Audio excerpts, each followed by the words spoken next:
Hi friends, welcome to Shamees kitchen. എല്ലാവർക്കും സുഖമാണല്ലോ. ഇന്നത്തെ നമ്മുടെ സ്പെഷ്യൽ എന്ന് പറയുന്നത് വളരെ രുചികരമായിട്ടും ചടപടിയെന്ന് എളുപ്പത്തിൽ തയ്യാറാക്കി എടുക്കാൻ പറ്റുന്ന നല്ലൊരു X65 റെസിപ്പിയാണ് കേട്ടോ. വൈകുന്നേരം ചായക്കൊപ്പമോ അല്ലാന്നുണ്ടെങ്കിൽ വേറെ എന്തിൻ്റെയും കൂടെ സൈഡായിട്ടൊക്കെ നമുക്ക് എടുക്കാൻ പറ്റുന്നതാണ്. അപ്പോൾ ഇതിൻ്റെ ഡീറ്റെയിൽസ് ഒന്നും മിസ്സാകാതിരിക്കാൻ വേണ്ടിയിട്ട് എല്ലാവരും ഒന്ന് സ്കിപ്പ് ചെയ്യാതെ കണ്ടേക്കണം. കൂടെ തന്നെ ഈ വീഡിയോ ഒന്ന് ലൈക്ക് ചെയ്യാനും നമ്മുടെ ഷമീസ് കിച്ചൻ ചാനൽ ഇതുവരെയും സബ്സ്ക്രൈബ് ചെയ്യാത്തവരാണെന്നുണ്ടെങ്കിൽ പ്ലീസ് ഒന്ന് സബ്സ്ക്രൈബ് കൂടി ചെയ്തേക്കണേ. കൂടെ തന്നെ ആ തൊട്ടടുത്ത് കിടന്ന ബെല്ലൈക്കനിൽ ഓൾ മറക്കാതെ ഒന്ന് പ്രസ് ചെയ്തേക്കണം. എങ്കിൽ മാത്രമേ ഞാൻ അപ്ലോഡ് ചെയ്യുന്ന വീഡിയോസ് എല്ലാം നിങ്ങൾക്ക് കറക്റ്റായിട്ട് നോട്ടിഫിക്കേഷൻ ലഭിക്കത്തുള്ളൂ. എന്നാൽ ശരി, നമുക്ക് വേഗം തന്നെ റെസിപ്പിയിലേക്ക് പോയാലോ. നമ്മുടെ X65 തയ്യാറാക്കി എടുക്കാനായിട്ട് ഞാനിപ്പോൾ ഇതുപോലെ ഒരു 5 മുട്ട വെള്ളത്തിലിട്ട് നല്ലതുപോലെ ഒന്ന് വേവിച്ചെടുത്തതിന് ശേഷം അതിൻ്റെ ആ ഒരു മഞ്ഞ മാറ്റിയിട്ട് വെള്ളം മാത്രം ഈ ഒരു രീതിക്ക് ഒന്ന് ചെറുതായിട്ടൊന്ന് അരിഞ്ഞെടുക്കാം. 5 മുട്ടയാണ് കേട്ടോ ഞാനിപ്പോൾ എടുത്തിട്ടുള്ളത്. അപ്പോൾ അതിൻ്റെ അളവുകളൊക്കെയാണ് പറയുന്നത്. കൂടുതൽ വേണമെന്നുണ്ടെങ്കിൽ കൂടുതൽ മുട്ടയും അതുപോലെ തന്നെ അതിൻ്റെ ചേരുവകളും കൂടിയ അളവിൽ ചേർക്കാവുന്നതാണ്. ഇനി നമുക്കിതിലേക്ക് കുറച്ച് മസാലകൾ ചേർത്ത് കൊടുക്കാം. ഇതുപോലെ ഒരു 1.5 ടീസ്പൂൺ നിറയെ ഞാനിപ്പോൾ ഇതിലേക്ക് മുളക് പൊടി ചേർക്കുകയാണ്. ഇച്ചിരി എരിവ് കുറഞ്ഞിട്ടുള്ള മുളക് പൊടിയാണ് കേട്ടോ. നല്ല എരിവുള്ള മുളക് പൊടിയാണെന്നുണ്ടെങ്കിൽ 1 ടീസ്പൂൺ അളവിൽ ചേർത്ത് കൊടുത്താൽ മതിയാവും. ഇതിനോടൊപ്പം തന്നെ ഒരു 3/4 ടീസ്പൂൺ അളവിൽ മല്ലിപ്പൊടിയും കൂടി ചേർത്ത് കൊടുക്കാം. ഒരു 1/4 ടീസ്പൂൺ അളവിൽ ചെറിയ ജീരകത്തിൻ്റെ പൊടിയാണ്. ഇനി ഒരു 1/2 ടീസ്പൂൺ അളവിൽ ഗരം മസാല പൊടിച്ചും കൂടി നമുക്ക് ആവശ്യമായിട്ടുണ്ട്, അതും കൂടി ചേർക്കാം. ഇത്രയും മസാലകളായി കഴിഞ്ഞാൽ പിന്നെ വേണ്ടത് ഒരു 1/4 കപ്പ് അളവിൽ കടലപ്പൊടി എടുത്തിട്ടുണ്ട്. കടലപ്പൊടി നന്നായിട്ടൊന്ന് അരിച്ച് ചേർക്കണം. അപ്പോഴത്തേക്കും ആ കട്ടയൊക്കെ ഒന്ന് മാറിക്കിട്ടും കേട്ടോ. 1/4 കപ്പ് അളവിലാണ് കേട്ടോ ഞാനിപ്പോൾ ഇതിലേക്ക് ചേർത്തിട്ടുള്ളത്. പിന്നെ വേണ്ടത് ഒരു 1/4 കപ്പ് അളവിൽ കോൺഫ്ലോറും കൂടിയാണ്. അപ്പോൾ നമ്മൾ ഈ കോൺഫ്ലോർ ചേർക്കുമ്പോഴത്തേക്കും നല്ലൊരു ക്രിസ്പിനെസ് കിട്ടും കേട്ടോ ഇതിന്.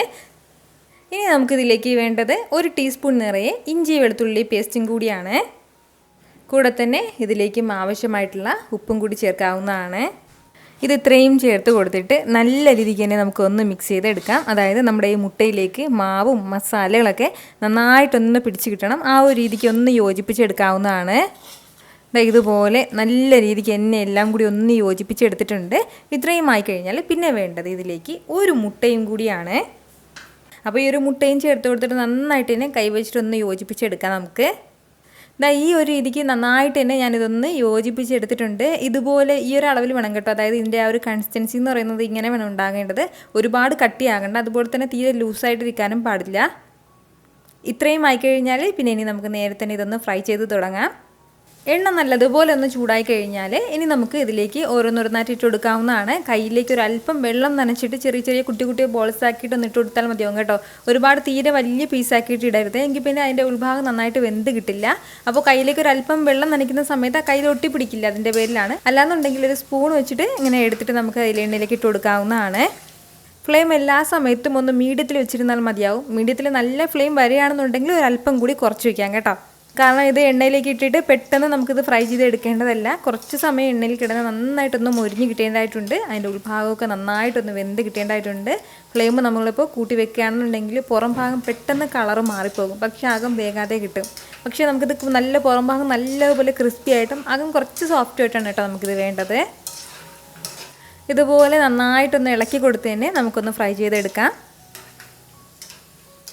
ഒരല്പസമയം നമ്മൾ ഫ്രൈ ചെയ്തെടുക്കുമ്പോൾ ഈ ഒരു കളറിലേക്ക് ഇതൊന്ന് മാറി കിട്ടും കേട്ടോ. ഇപ്പോൾ നന്നായിട്ട് ഇതൊന്ന് മുരിഞ്ഞ് കിട്ടിയിട്ടുണ്ട്. പുറം ഭാഗമൊക്കെ നല്ലപോലെ തന്നെ ഒന്ന് ഹാർഡായി കിട്ടിയിട്ടുണ്ട്.